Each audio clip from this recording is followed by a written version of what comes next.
Okay, hello everybody. Welcome to the Zube lecture series. This will be the last lecture series of the fall, and I think we had a very exciting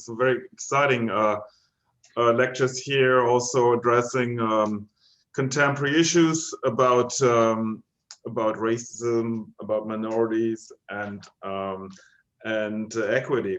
So we're proud that we can conduct that, and we continue in the next semester. So I cannot announce another lecture. I can announce that we have student presentations 2 weeks from now. So please stay tuned. I think the links for our guests we get through our faculty. My name is Frank Sliegers, and so I'm coordinating this lecture series, and together with Stacy Richardson and Nathan Chung. So thank you for organizing this and making this a very successful fall. And now we'll hand it over to Theodore, and Theodore will announce our current lecture. Thank you. Great. Well, thank you for that, Frank. So good afternoon, everyone, and welcome to today's installment of our Zube lecture series. I am really thrilled to introduce Dr. Lindsay Campbell. Lindsay and I actually first met around 2004, I think it was. I had to do the math looking back and backtracking from when we finished up that project. And we were both working on something called the Living Memorials Project. And this was a program sponsored by the U.S. Forest Service that sought to harness the power of tree plantings to help communities heal in the aftermath of the 9/11 tragedy. And at that time, I'm not sure either of us could have predicted that urban greening would become a central theme in our respective career paths. With a BA in public policy from Princeton under her belt, Lindsay would go on to get a master's in city and regional planning at MIT and a PhD in geography from Rutgers University. And she is now a research social scientist with the USDA Forest Service Northern Research Station based in New York City, where she helps direct the Science of the Living City program, which includes fellows, seminars, and artists in residence. Dr. Campbell is also a prolific and insightful scholar, and her research explores the dynamics of urban environmental governance, natural resource stewardship, and sustainability policymaking. One of the things that I really appreciate about Lindsay's work is that she is an exceptionally clear and insightful writer, and she brings a sharp socio-political analysis to urban greening.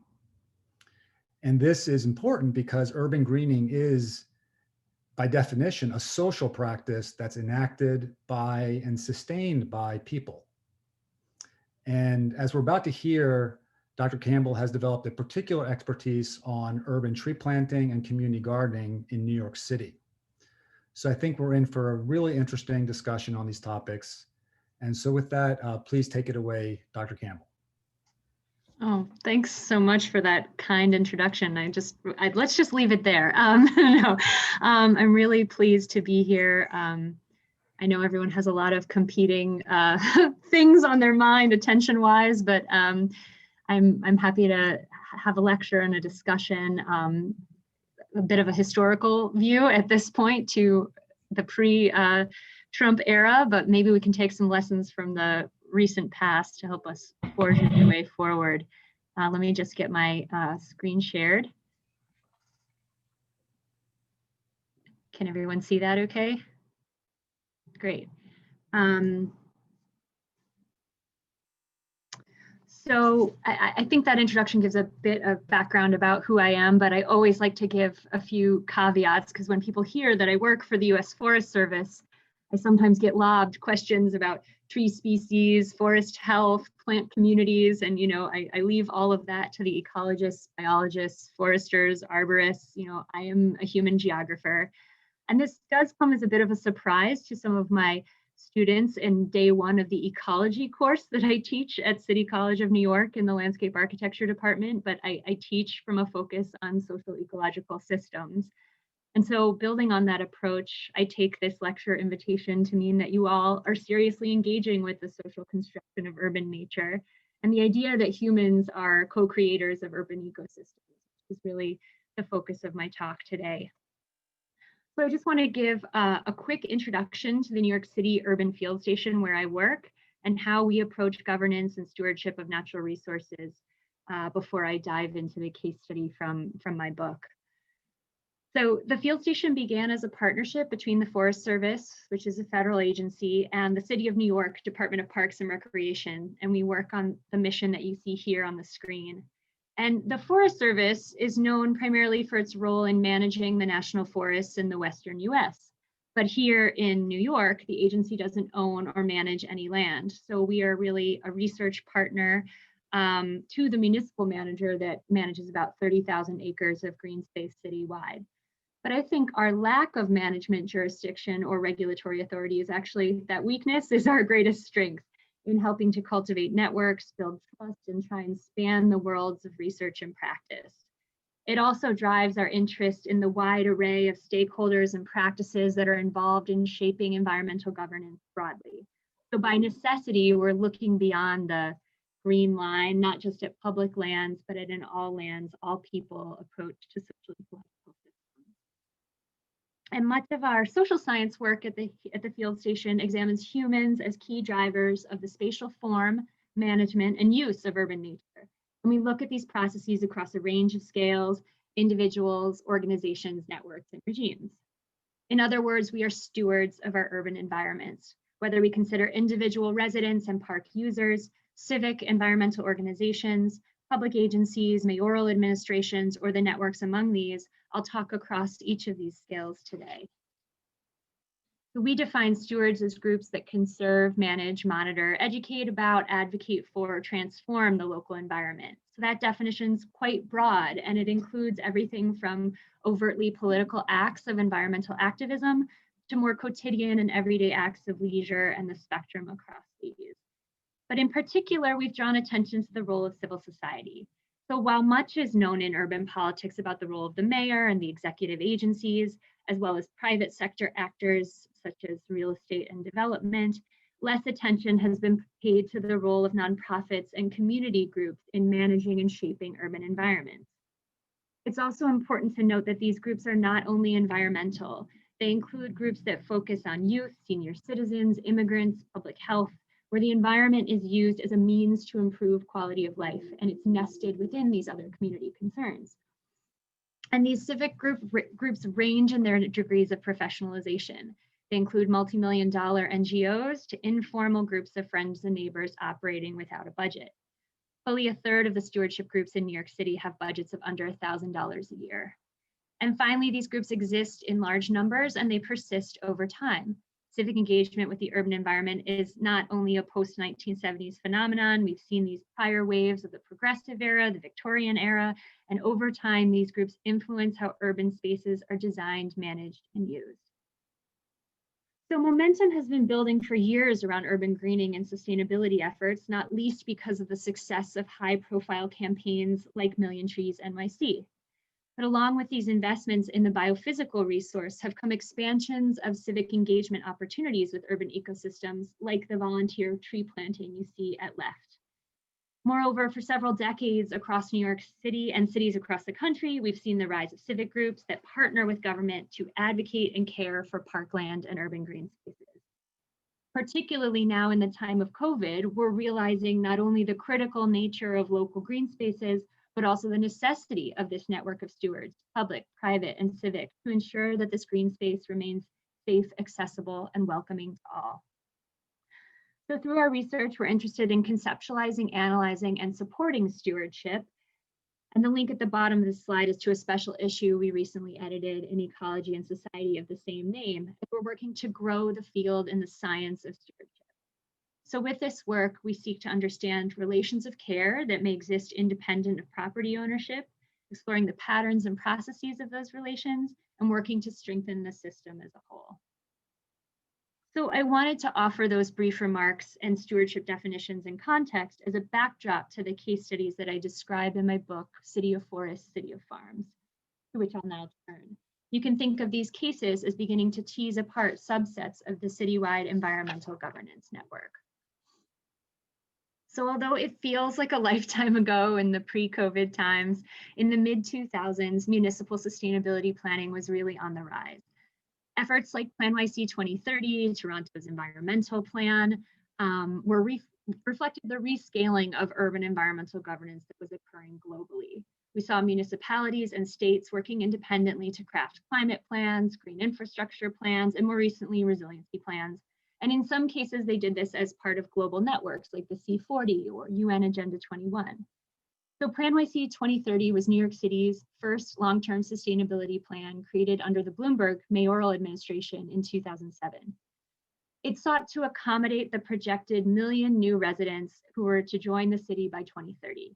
Local laws established an Office of Sustainability and required the plan to be updated every 4 years with metrics reported on annually. So my study probes why Plan YC had a robust urban forestry agenda, but lacked an urban agriculture agenda. And I think that by examining a single city in a fixed period of time in these two highly related domains of urban greening, we can see the visible differences in the governance network with very real consequences for on-the-ground changes in the urban environment. So this slide shows some of the core thinking from geography, urban studies, and political ecology that I built on in the study. While other formulations of top-down or bottom-up policymaking exist, much current scholarship examines environmental governance as a networked practice that crosses sectors and scales. And urban sustainability campaigns are the outcomes of political negotiations among different pieces of the bureaucratic state and a range of civil society actors. Critical scholars have raised questions about the accountability of civil society, as well as the harnessing of labor in the implementation of these campaigns in our current neoliberal era. Discursive framings of the urban environment also have real political and material effects. The way we understand and talk about nature fundamentally shapes our policies and practices of how we build and manage cities. And finally, we have to attend to non-human actors, including trees, plants, and the built environment, as having a role in shaping the trajectory of the system. So these are the research questions that drove the project. Who are the actors involved in the politics and governance of urban forestry and agriculture, and how do they participate in these practices? What discourses of the environment and society are deployed in local sustainability plans? And how does the materiality of the urban environment affect the trajectory of policymaking and management practices? And I'll mostly focus on the first two questions, but I'll lightly touch on the material today. So the study presents two cases drawing on multiple sources of data shown here. As a primary method, I conducted 65 semi-structured interviews with local leaders in planning, parks, forestry, agriculture, and gardening. And I coupled that with participant observation, discourse analysis, and social network analysis. So I'm now going to present sort of a story of the urban forestry case.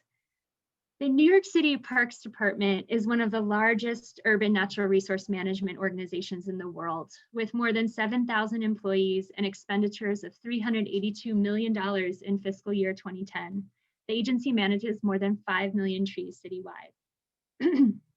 Plan YC was largely a top-down planning process led by the mayor's office. Parks Department bureaucrats marshaled data they'd spent years collecting and analyzing in order to convince City Hall of the merit of massive investments in tree planting. In particular, they used the Forest Service stratum model, which offered a quantified and monetized view of the urban forest. The City Parks Commissioner was quoted in the Times as saying, quote, "Trees are great for a variety of reasons, but how do you explain that to the Office of Management and Budget?" Stratum found that trees in New York City provided $5.60 in benefits for every $1 spent, and thus represented a sound investment. Much of the economic benefits identified in Stratum were associated with increases in local real estate value and commercial activity on tree-lined streets, which appealed to then mayor, who viewed investments in green infrastructure as part of a strategy to attract global talent to live and work in New York. So once so convinced, City Hall committed major financial and political support to tree planting. In 2007, approximately $400 million in Plan YC capital funds went to city parks for urban forestry, the largest such commitment since the Robert Moses era. Concurrently and completely outside of the Plan YC process, a professionalized nonprofit became interested in tree planting. New York Restoration Project, NYRP, was founded by Bette Midler, who suddenly announced in 2006 that she wanted to, quote, plant 1 million trees in New York City. At the time, NYRP did not have a forestry agenda or expertise, but Midler's celebrity offered her a platform for gaining audience with office officials at the levers of power, including the mayor. One respondent said, quote, Bette can definitely pick up the phone and call the mayor. And vice versa, this billionaire mayor had a history of working with high-powered elites to support city initiatives with private dollars. The strategy of using public-private partnerships to advance its aims was a, quote, hallmark of the Bloomberg administration. So leadership at the mayor's office, city parks, and NYRP began to work together, initially behind closed doors, to craft a joint tree planting campaign. The announcement of Million Trees actually preceded the release of Plan YC by 1 day. Some argue that the campaign was used to help cement stronger public buy-in for the plan, which, believe it or not, felt contentious at the time that it came out. The tree planting goal was viewed as an easy win, in sharp contrast to politically divisive goals like the failed attempt at congestion pricing. And the rationale behind the public-private partnership was threefold. First and foremost, it was a funding strategy to attract private dollars. $10 million immediately came from Bloomberg Philanthropies and David Rockefeller. Then NYRP secured corporate sponsorship from Toyota, BNP Paribas, and Home Depot. NYRP grew from a $6 million to a $13 million organization, which is an astronomical leap for the nonprofit environmental sector. Second, the joint effort sought to employ the distinct strengths of each partner. In an ideal view, the bureaucratic expertise in tree planting and economies of scale of the large municipal agency would be balanced by the nimble innovation of the nonprofit sector, particularly given NYRP's savvy in outreach, PR, marketing, and special events.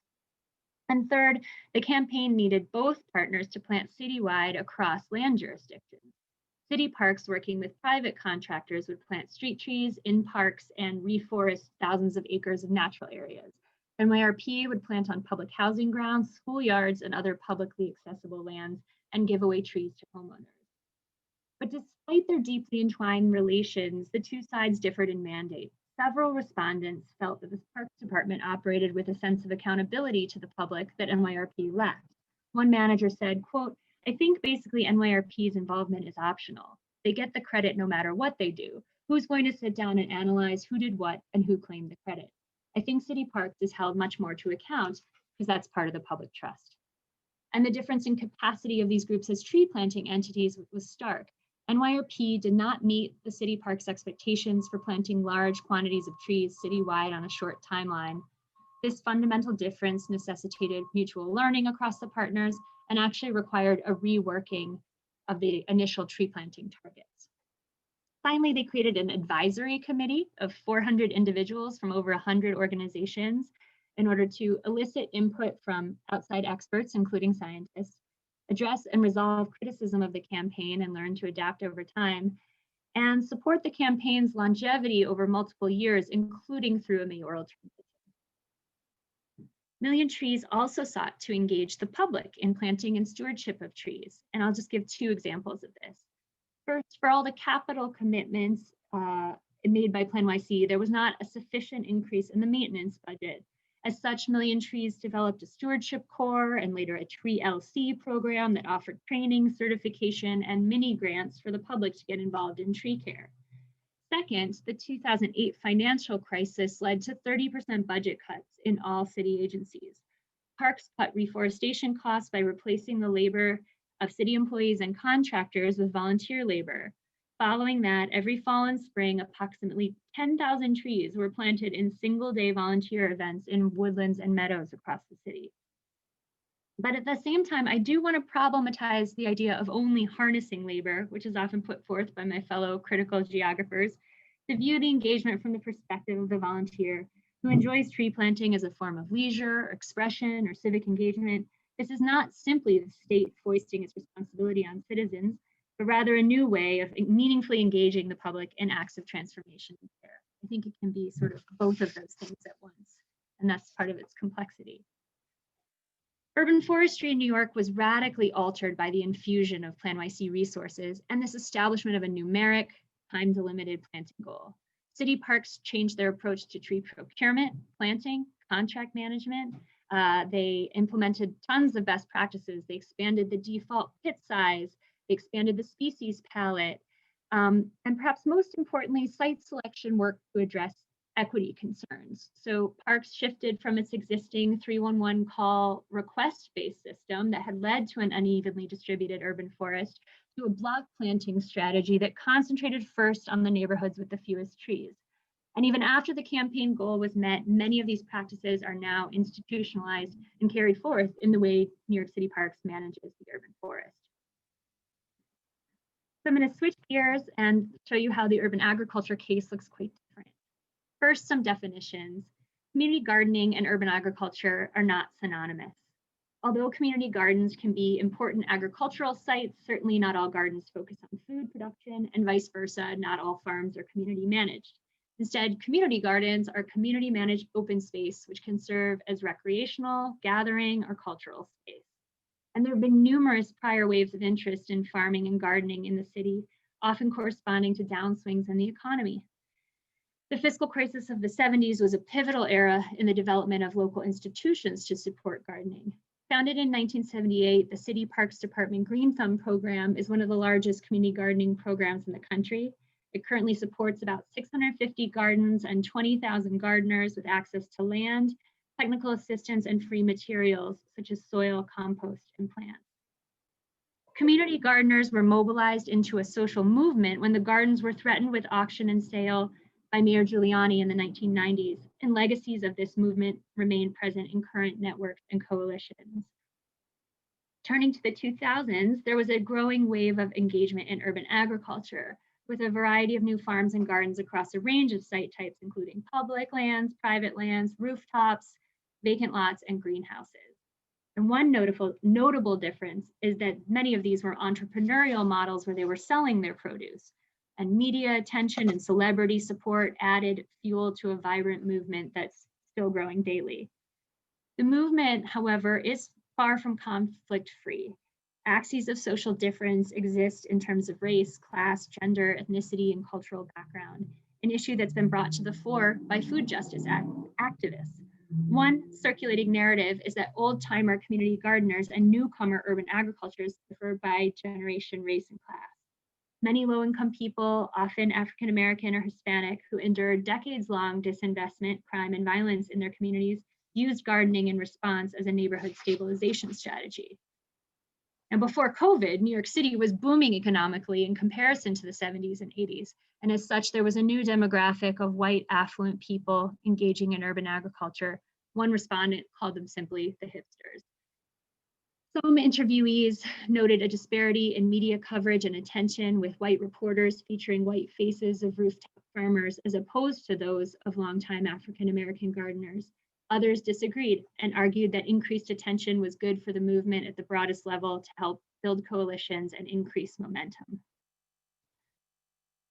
But despite this burgeoning interest, gardens, farms, and local food received no mention in the 2007 version of Plan YC.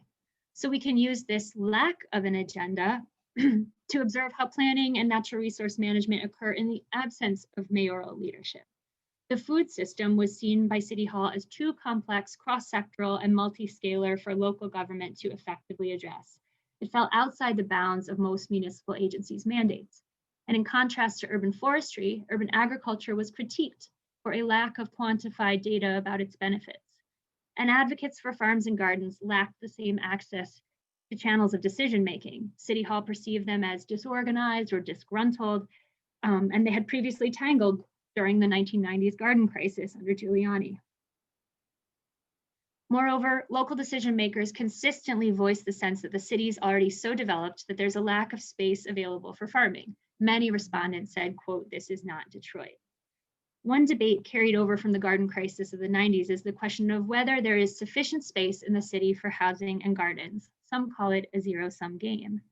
A study shown here estimated that there were approximately 5,000 acres of space citywide of vacant land that was potentially suitable for urban agriculture. The map shows community gardens in yellow, vacant public land in red, and vacant private land in orange. Building upon the notion of the lack of space, a key critique circulating was the claim, quote, "You can't feed New York City through urban agriculture." Practitioners work to counter that concern by focusing on the social, environmental, economic, educational, and even spiritual benefits of their work. Even entrepreneurs focused on growing and selling food within New York City often saw themselves as having a social mission beyond food production alone. Here's a quote. Quote, "Our goal is not to supplement or supplant rural farmers. The goal is not to feed New York City. The goal is to educate New York City and green New York City and feed some of us." So urban agriculturalists facing the constraints of space, cost, and productivity in the developed city allied with others to advance their cause. A local and regional food systems framework provided a large tent and a somewhat unifying storyline for anti-hunger and food justice activists, rural and urban producers, locavore consumers, and public health advocates focused on healthy eating and the obesity and diabetes crisis. So this food system focus had more political traction than a focus on urban ag alone, meaning that making food rather than gardens or farms the policy object open up some space for creative maneuvering at different scales and moments in the system. So indeed, all recent municipal food policies address these different stages: production, processing, distribution, consumption, and post-consumption. So with City Hall's failure to engage, other public figures became active in the food policy arena, simultaneously providing opportunities for civic activists to elevate their issues in a political sphere.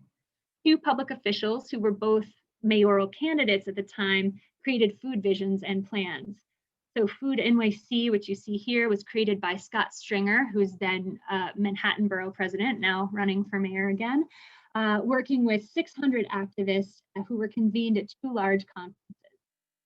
The position of borough president has few formal authorities, but it is a very visible figure in New York City politics. And Stringer used the power of the bully pulpit to sort of push the whole policy dialogue leftward, even if those policies had little ability to be implemented. So creating these visionary and progressive plans was a part of a political strategy. FoodWorks came next, which was created by Chris Quinn, then Speaker of the City Council, the legislative body here. One key catalyzing moment for Quinn was the 2009 Brooklyn Food Conference, where she spoke to a crowd of over 1,000 people and realized that this was an actual constituency. FoodWorks combined these aspirational goals related to state and federal policy that they had no authority to change, as well as local legislation that could be affected immediately. At the same time, advocates targeted the 2011 update to Plan YC, showing up in mass to public meetings. And as a result of this iterative plan writing and organizing, food issues did appear in Plan YC 2.0, as the update was called. The city committed to expanding gardening and farming through Green Thumb, school gardens, and farms on public housing grounds. So that was a big win. But, and this is a big but, given the global financial crisis, no new capital dollars were committed to these goals. Nonetheless, the inclusion of food and agriculture helped to legitimize these issues, to bring them further into the institutional fold of government, albeit in this somewhat nominal way at first. So we start to see the discursive and the political work that these plans do, both as procedural or organizing moments and as these written artifacts that get built on and referred to and refined over time. And we have many more food visions and plans since, my timeline that stops here. This iterative work continues. So some people are convinced by stories like that, and other people like images, so I like to use both. In addition to these qualitative cases, I created social network diagrams of the key actors involved in the two networks, and we can really see the relationships in these two graphs. I know they're small, but I'll just talk through it. You can just look at it like an image. At left is the urban forestry network, and you can see this more centralized government-led network with the public agencies in blue. And the size of the node or the dot reflects the number of ties that they have.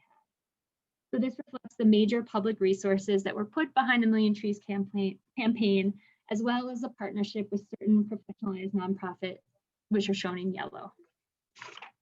At right, you see the more polycentric, sprawling, civic-led network in urban ag that includes everything from community gardening groups to greening nonprofits to restaurants selling local produce.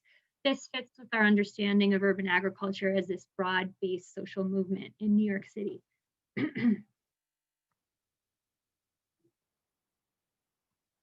So what accounts for the varied treatment of urban forestry and agriculture in a single sustainability planning process in a single city?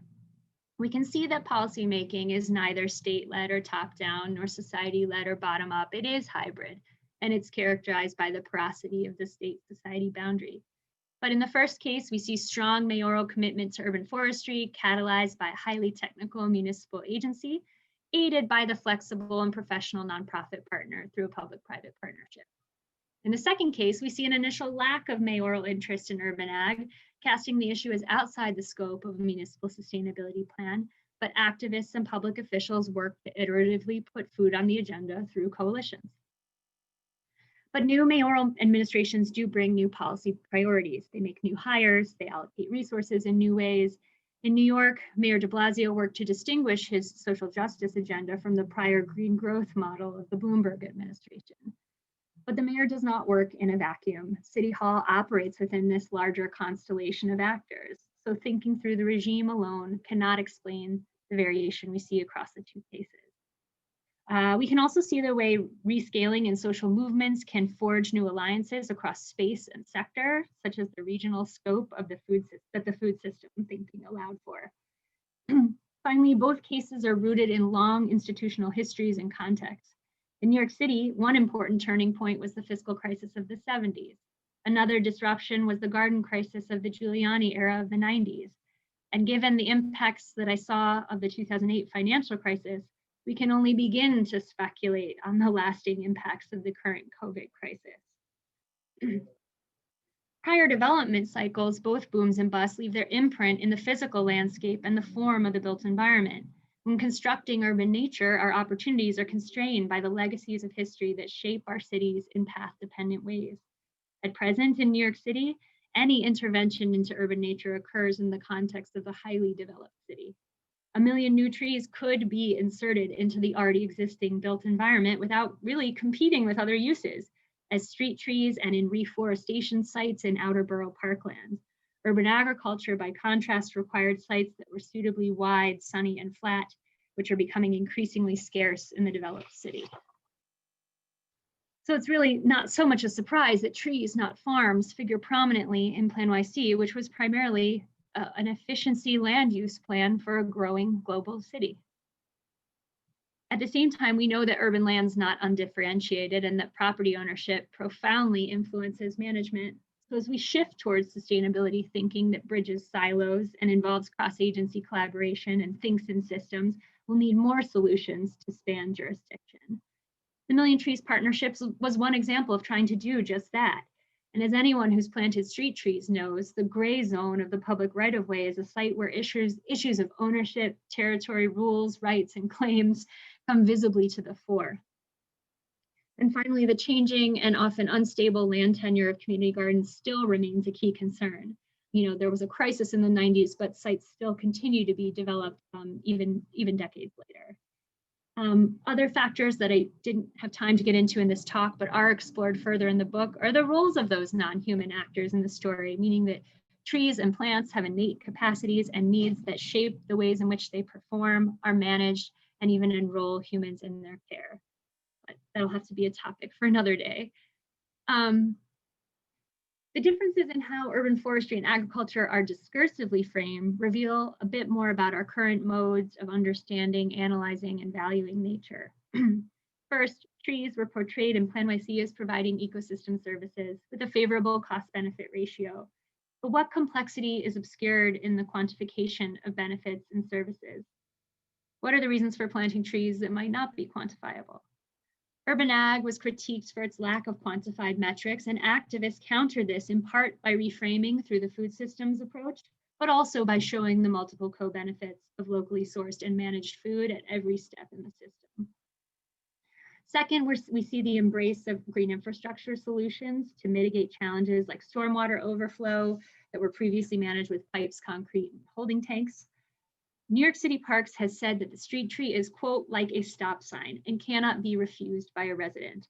But how do we square the notion of infrastructure as something that the state provides with the notion that residents should be involved in the care of green infrastructure to ensure that it survives and functions?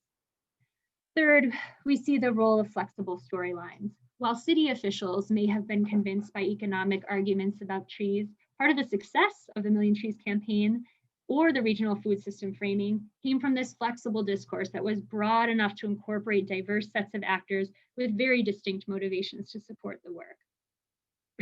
However, the language of co-benefits or these broad tents can elide hard choices that we have to make between similarly desirable ends, like youth engagement, job training, volunteerism, neighborhood aesthetics. How we choose among and support these different efforts in how we plant our trees necessitate different strategies and tactics. So overall, looking to the future, I think we should attend to discourse because it shapes our political imaginary. Our history may be path dependent, our institutions are rigid, our infrastructure is obdurate, but this realm of storyline is malleable and it's creative, and we can envision new futures through the stories we tell. So as we do that, let's ask some key questions. What kind of urban nature do we want to create, and sustainability for whom? So I have a little more time, and it just felt so poignant to kind of present this little capsule of a historic moment that's already moved on. And I wanted to, having walked through those case studies, zoom back out to that broader governance network that I mentioned at the beginning of the talk to bring us a little bit more up to the present moment. What can we learn from trying to better understand that stewardship system as a whole? How can we see it, support it, and perhaps even build more equity into it? So while green infrastructure mapping is now relatively common in urban environmental planning, the map you see at left, StewMap, which is the project I'm referring to, is unique in that it maps the organizational actors that care for that infrastructure. So the map at right are the 2,800 civic stewardship groups citywide that we mapped in 2007. And our motivation for this was that as practitioners, we found that not only the state, but sometimes civic actors were working in silos. Parks groups, new parks groups, and community gardeners, new community gardeners, and waterfront groups, new waterfront groups, but no one was looking at the social ecological system of stewardship in a holistic way. So the goal of this project is to make clear those gaps and overlaps in civic stewardship across space and among sectors with the aim of strengthening the system as a whole. So it's a StewMap, it's a survey. It collects data about organizational characteristics, geographic territories, and social networks. And these data give us insights into organizational capacities, such as staff size, budget, mission, the information you see at the left, as well as the spatial pattern of these groups across the landscape. So this information about gaps and overlaps can be used to inform strategy about outreach, organizing, and recruitment. We also know that groups don't work alone. They operate through these complex governance networks I've been talking about all afternoon. And this image at left is the entire New York City collaboration network from 2017, with civic groups in light blue, the public sector in green, schools in yellow, and businesses in orange. So while it is no surprise that New York City Parks, the largest land manager in the city, is the primary node, we can also tease apart the data to reveal other key brokers that are conduits for information, resources, and partnerships. So the chart at right shows those in rank order of their ties. And overall, I think this reveals a very different structure than if we were to simply examine federal, state, county, local government hierarchies, and helps us understand the ways in which governance happens across sectors. We've also found that stewardship as one of the ways that communities respond to social ecological disturbance. This goes back to the project that Theo referenced at the very beginning, the Living Memorials Project. And it's been an abiding theme in my research. This map shows two of the main disturbances that stewardship groups are right now responding to in New York City, climate change at the left and housing affordability on right. And the climate change map shows coastal flooding, urban heat island effect overlaid with stewardship groups. And these stewardship groups are working on the front lines of observing impacts, adapting to change, and enhancing the ecological function of sites. And we found that the act of caring for local places can transform not only the physical environment, but our relationship to those places, and perhaps most importantly, to each other. It's the shared sense of trust and reciprocity that can serve as building blocks for the broader changes that are required to steer our cities towards more just and sustainable futures. So after a crisis, everyone's familiar with the term first responders. They stabilize life and property.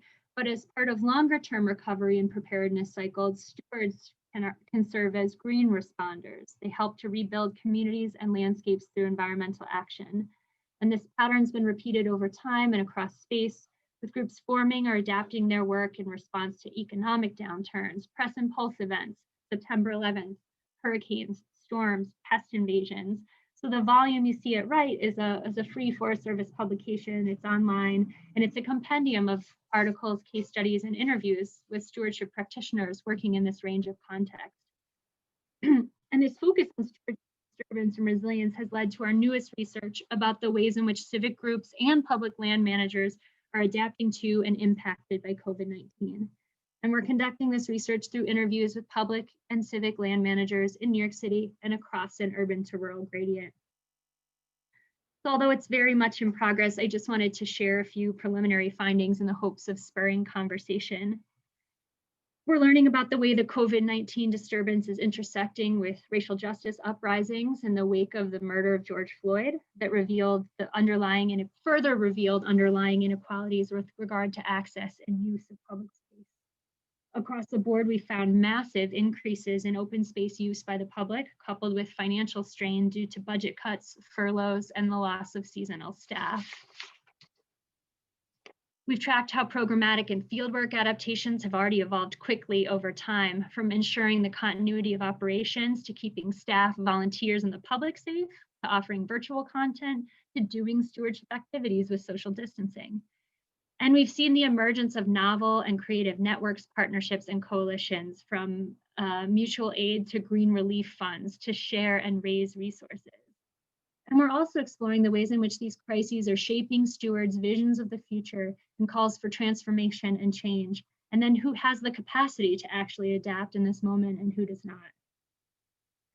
In addition to our own research, we're working to build the knowledge base among researchers and practitioners about these transformations of human relationships to nature during COVID. So wanted to put up a call for the special issue. The call for abstracts is already closed, but you can still submit manuscripts through March 31st. So I hope y'all will consider submitting or sharing with colleagues. So to close, I've offered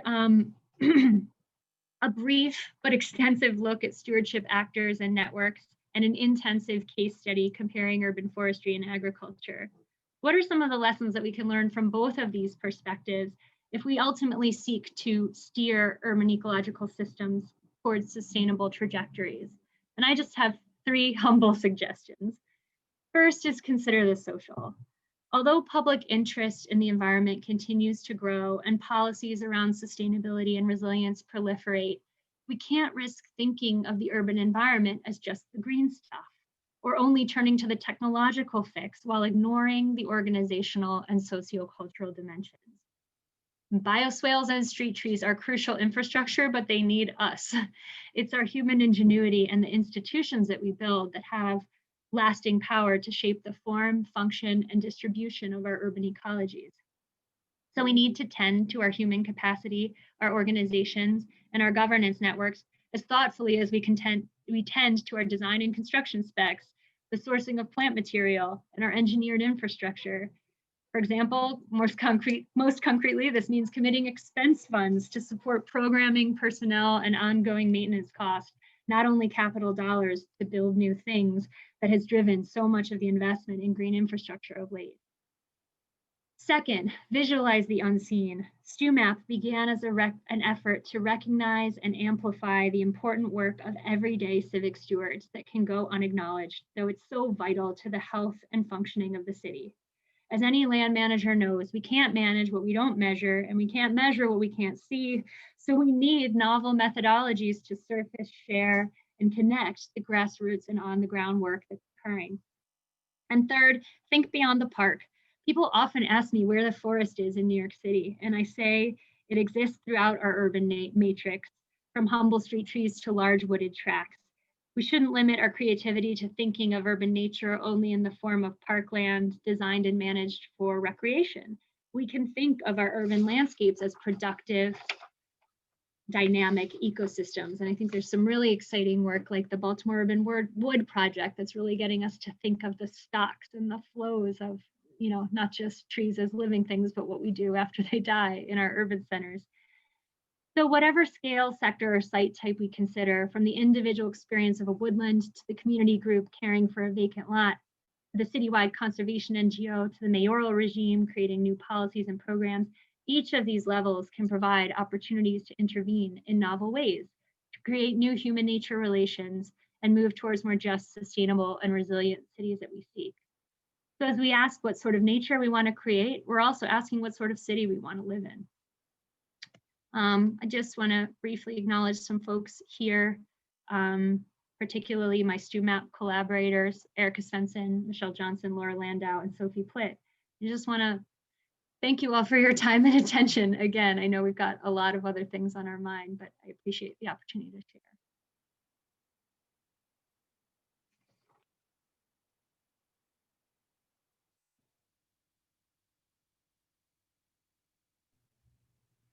Thank you so much for that. Wonderful, wonderful talk. I'm going to turn it over to our guest here to see if they have any questions or comments. Yes, and people can unmute themselves if they want.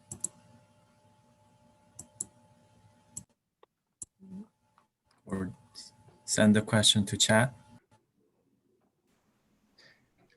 So I wanted to say thanks, Dr. Campbell, for both a fantastic talk in terms of the integration of research across a variety of different domains, but also just kind of a model presentation. I've rarely seen such a kind of well-organized presentation in terms of you know, keeping the text very simple and straightforward, the graphics, the maps, so I just wanted to commend you for that. And I think for me, probably the most, the question that I have is the way in which efforts within New York City may connect with sort of broader metro regional sorts of initiatives, and whether there is that kind of relationship or whether it's primarily focused just within the municipal context. I think that's a really, really great question. And I'm feeling a little bit like, well, I've now worked in New York City for the Forest Service for almost 20 years, like my entire career. And I'm suddenly a part of, it's an urban forest task force. And it's many of the same players that were involved in the Million Trees era, and then some new ones. It has broadened. And yeah, it's a little bit like Groundhog Day, but you know, it never stops. You know, that campaign was finished and there's still a ton more need, and we need to think strategically about the urban forest. But one of the things I pushed for at the very outset was to take a regional approach and to say, like, let's look at our eco region, let's look at our metro region. Like, we are not this 5 boroughs and then these hinterlands. But that decision fell flat with people sort of making this political choice to try and, you know, target an administrative boundary. And the only sort of, you know, concession they gave me is that when we get through this process, maybe we'll try and do some convening and coordinating, like once we have a conceived agenda. I think it just felt like too many actors to organize. And, you know, that's a broader planning failure in our country of not having metro level, like regional governance. So I think there is something, you know, my husband works for the mayor's office now, and he's always telling me, like, the budget of the city of New York on its own would be like the 6th largest state, I think. I mean, we're so anomalous in size and scale that there is just sort of this power of the city level. And then even for peer-to-peer connections, things like the Urban Sustainability Directors Network or 100 Resilient Cities, I feel like there is some of that information sharing, yet there's also a little bit of sense of, like, if you haven't done it here, then it hasn't been tested and we don't know it'll really work. So there's a lot of a sense of solutions don't have to come from within, but they have to be really vetted and tailored to this particular place. And I think that can be a limitation on learning. I think New York City has lots to learn from at least other global cities, and we need more conduits for that kind of information sharing. Those are just some off the cuff reflections, but I think you pinpointed an important challenge. Thank you. Also, just as a quick follow-up, because governance is your framework, the governance challenges of that sort of cross-jurisdictional coordination. So it's one thing to coordinate across public, civic, and private sector and create those partnerships. But then when you're talking about a multi-state initiative in terms of New York's metro region, that ecological region, it's much more challenging. Yeah, absolutely. I think the convener of this urban forest task force that I'm currently a part of is the Nature Conservancy, and they helped convene a regional approach in, I think, Melbourne. And that was one of my other first calls. I was like, okay, well, let's learn from that. I think we do have to look to other systems for the solutions, because we have such a void of kind of regional collaboration here in our country. And it doesn't mean the institutions are set up so well to support that, but I think we could at least learn from the processes. Lindsay, great talk. I especially enjoyed, how you described the problematic of like urban agriculture and say, well, probably not going to feed everybody in New York, but to embrace the spiritual, social, and educational values. And this relates to like what we have today too with COVID. I mean, this networking that leads to other things.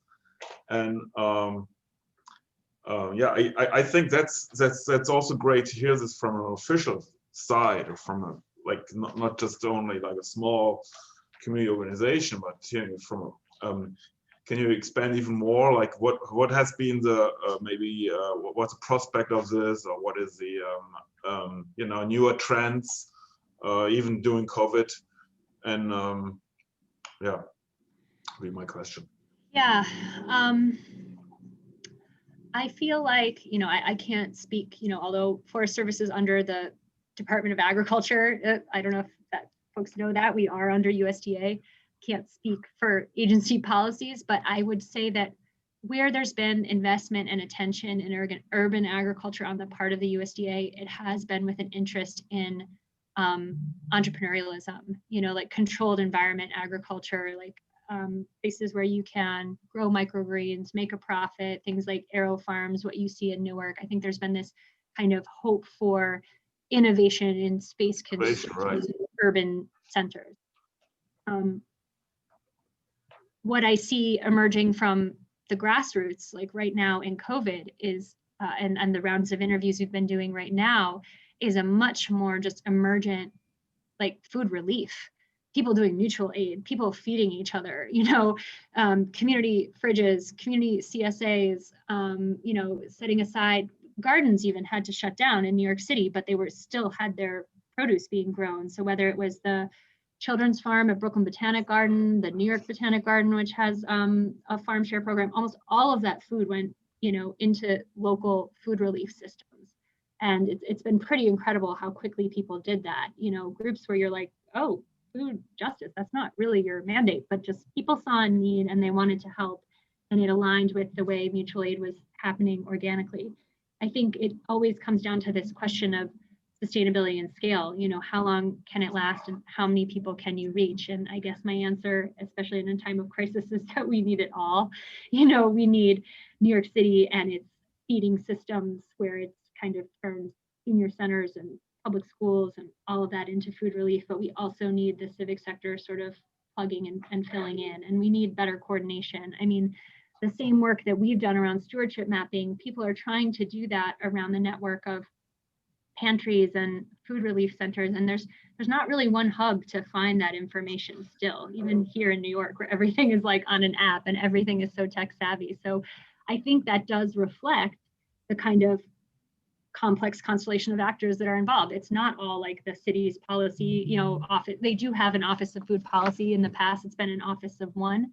And actually during COVID, they took Catherine Garcia, who was the commissioner of the Department of Environmental Protection, and they detailed her to be a food czar because they knew they had to do more on food relief in the most acute moments. So I think, and some of the people who are really, food justice scholars are hopeful that this terrible crisis of COVID will force a continued attention to the need to better institutionalize some of these relationships and investments, because it's just been fairly lightly resourced on the city side. And there's some pretty great reports about COVID's impact on the food landscape here in New York City, coming from Hunter and CUNY and those centers. We can point to those in the chat. Yeah, I think that's a great benefit. I mean, a much more robust, a resilient social system, or a growing one, at least something that's something, maybe something new connections, and will help through other crises too, that could come every, future decades, future years, or continuing crisis. We don't know. Climate change. Thank you. I'll chime in here with the question.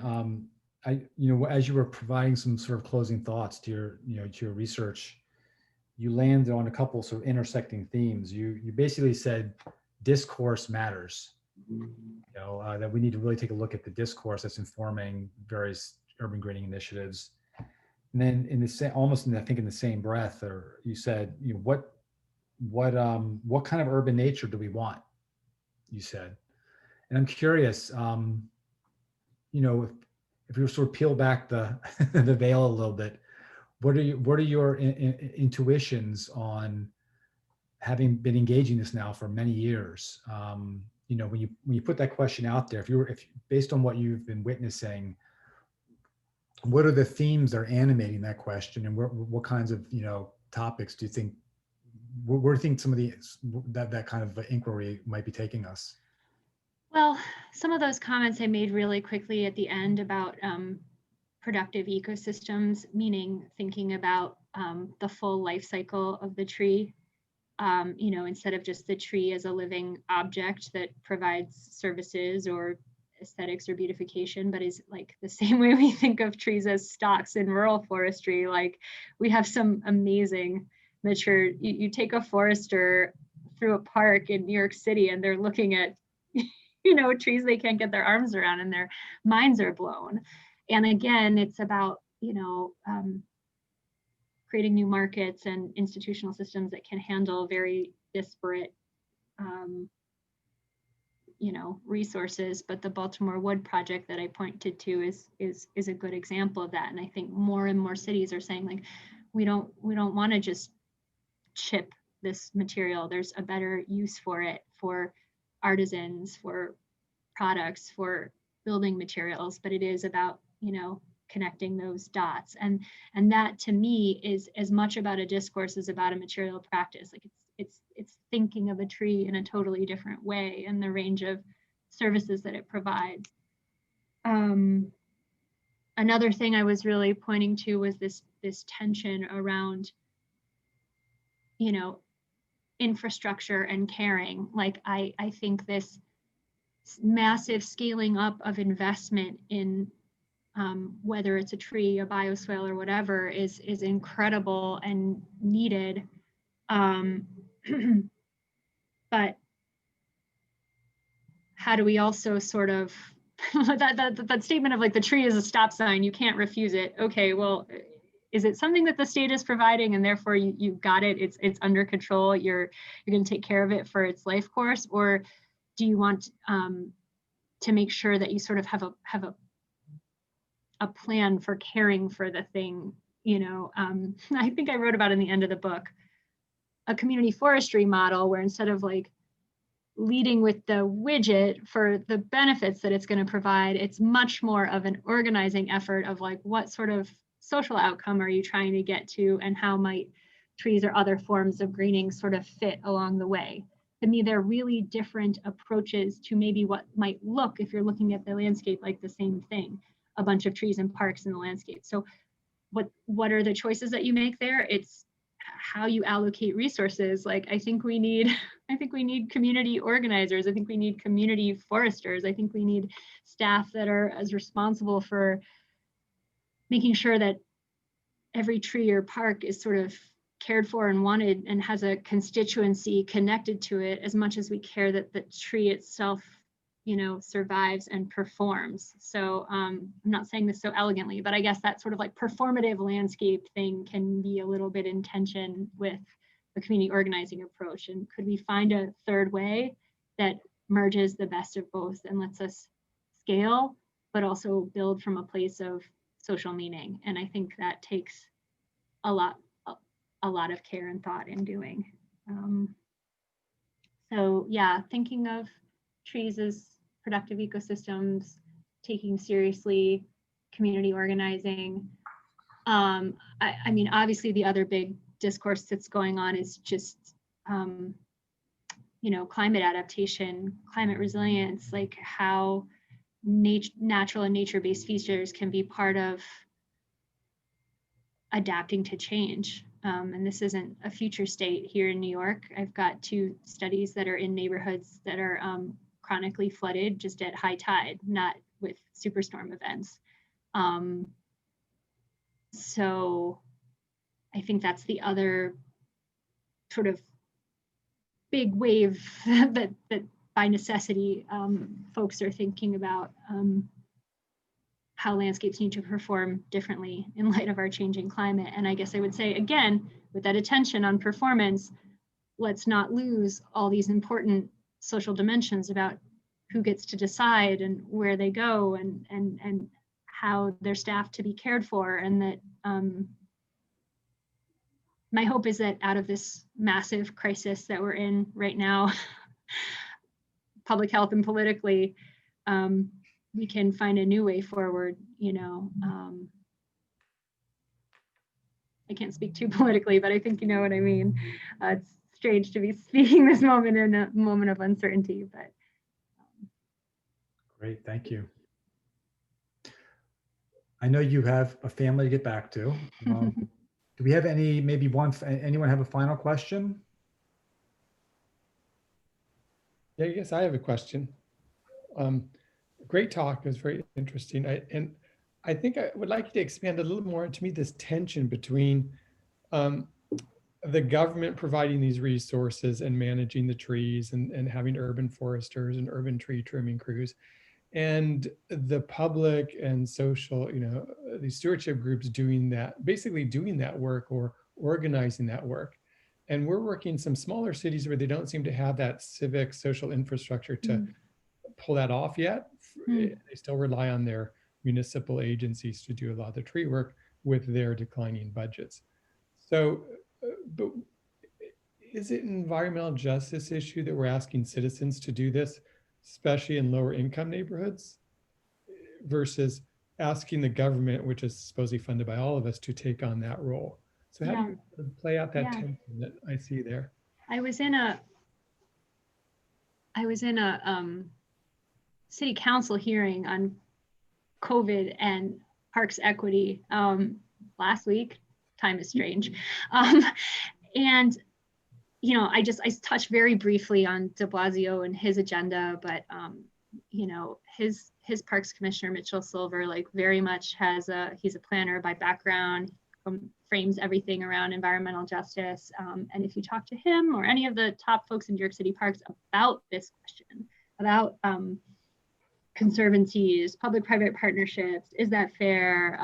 They sort of make the argument, okay, we don't have enough resources to go around.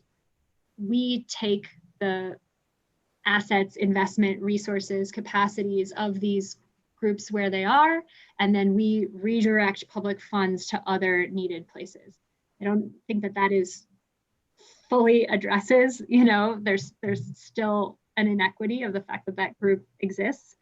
I think there's actually a lot of mindfulness among nonprofits about this very issue. Some of the more professionalized groups here in New York have started to mentor and nurture and build up the fundraising and board capacity and capabilities of smaller nonprofits.